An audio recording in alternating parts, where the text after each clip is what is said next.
কি বলবো বন্ধুরা, বাজারে গিয়ে দেখি 25 কেজি ওজনের শঙ্কর মাছ কেটেছে। আমি তো আর কিছুতেই লোভ সামলাতে পারিনি, নিয়ে চলে এসেছি 1 কেজি। আর এটাকে আজকে আমি বানাবো দারুণ করে, একটু কষা কষা করে।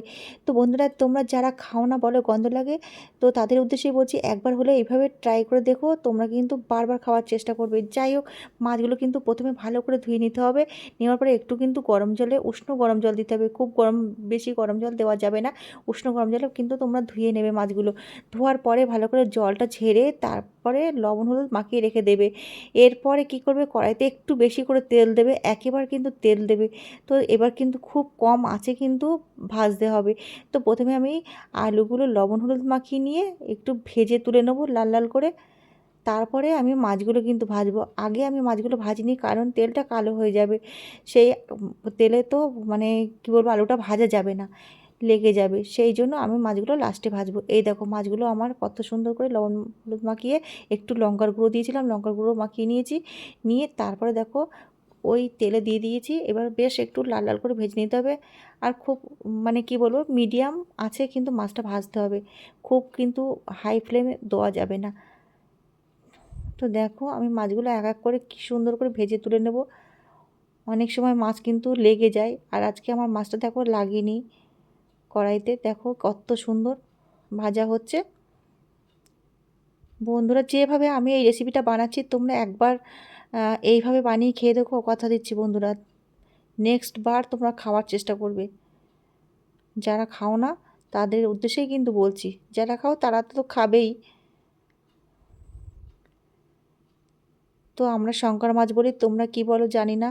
অনেকে এটা মূল্যে মাছ বলে, অনেকে আবার বলে বাঁশের পাতা না কি জানি না।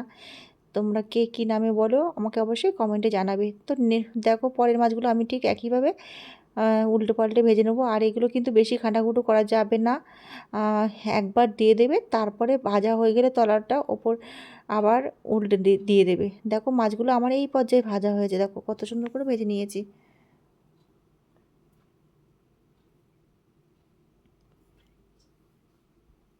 মাছগুলো আমার সব ভাজা হয়ে গেছে। আমি এই তেলের মধ্যেই কিন্তু মশলাটা আমি কষে নেব।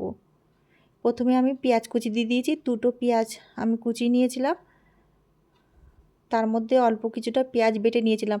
এরপর আমি তেজপাতা দিয়ে দিয়েছি।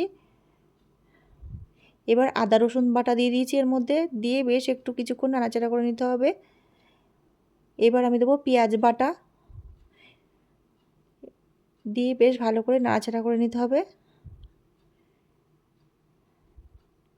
এবারে দেব আমি ধনে আর জিরে বাটা। দেখো, এবার আমি লঙ্কা বাটা আর একটা কাঁচা টমেটো দিয়ে দিয়েছি। বেশ একটু কিছুক্ষণ নাড়াচাড়া করে নিয়েছি। দেখো তেল ছাড়ছে। দেখো, এবার আমি 1 চামচ মতো লঙ্কার গুঁড়ো দিয়ে দিয়েছি, একটু সামান্য হলুদ আর পরিমাণ মতো লবণ। তোমাদের স্বাদ অনুযায়ী লবণ দেবে। দিয়ে বেশ কিন্তু এটাকে কষাতে হবে, খুব কম আঁচেই এটাকে কষাতে হবে। দেখো, চারিদিক দিয়ে তেলটা যখন বার হয়ে গেছে, তখনই কিন্তু আলুটা দিয়ে দিয়েছি। এবার আলুটা এর মধ্যে দিয়ে ভালো করে কষিয়ে নিতে হবে। দেখো, তেলটা ছেড়ে দিয়েছে, দেখেছো?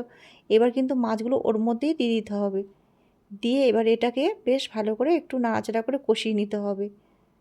আর একদম মাছটা টাটকা, তো একদম ভাঙবে না। আর মাছ, তোমরা এই মাছগুলো কিনতে গেলে একটু টাটকা থেকে কিনবে। এবার আমি একটু অল্প করে গরম জল দিয়ে দিয়েছি। দেখো, এরপর আমি কয়েকটা গোটা কাঁচা লঙ্কা এর মধ্যে অ্যাড করব। তারপরে আমি ঢাকা দিয়ে দিয়েছিলাম কিছুক্ষণের জন্য। তো আমার ঝোলটা প্রায় হয়ে এসেছে। তো বন্ধুরা, আমি এর মধ্যে গরম মশলাটা দিয়ে দিয়েছি, সেটা একটু স্কিপ হয়ে গেছে। তো দেওয়ার পরেই ঢাকা দিয়ে দিয়েছিলাম। এরপরে চলো দেখাই তোমাদের কেমন হয়েছে। কালারটা দেখো কেমন হয়েছে বন্ধুরা। আজকের রেসিপি হলো শঙ্কর মাছ কষা। তো কেমন লাগলো তোমাদের ভিডিওটা? দেখতে পাচ্ছ কত সুন্দর কালারটা এসেছে। একবার হলো এইভাবে ট্রাই করে দেখো, তোমরা আবার খাবে। তো যাই হোক বন্ধুরা, আজকের মতো ভিডিওটা এখানে শেষ করছি। আবার আসবো নতুন কোনো অন্য ভিডিও নিয়ে। সবাই ভালো থেকো, বাই, টাটা।